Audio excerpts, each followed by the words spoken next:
6 darab 6 tadi kita dah tahu kan 36.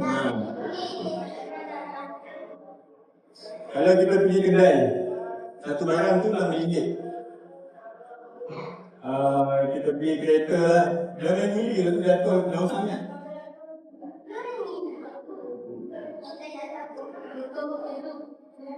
Saya pegang dulu guli tu, nanti dia tak bagi hadiah nanti. Pegang dulu. Tapi hilang lah guli dia. Saya jaga guli tu. Okey. Ni apa? Satu kereta ni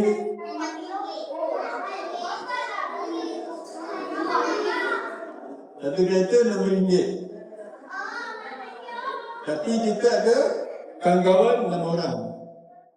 So bila ada kawan-kawan 6 orang, kita nak beli banyak kereta ni. Kita nak beli 6 kereta. Kereta ni nak 6. Jangan ni guli, nanti hilang.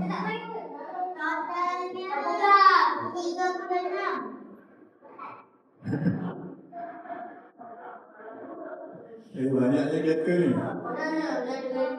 1, 2, 3, 4. 5. Ini 6.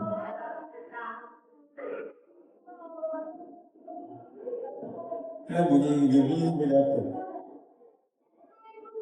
Jangan gini, nanti hilang. Nanti awak kasih gini. Tak boleh ambil dulu. So RM6 kita ada 6 kereta jadi 6 jadi 36. Soalnya kita nak kira secara senang. Setelah RM36, kalau kita kumpul dia, boleh lah kan?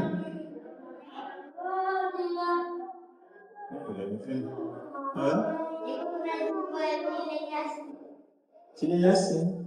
Sini Yasin, sini apa?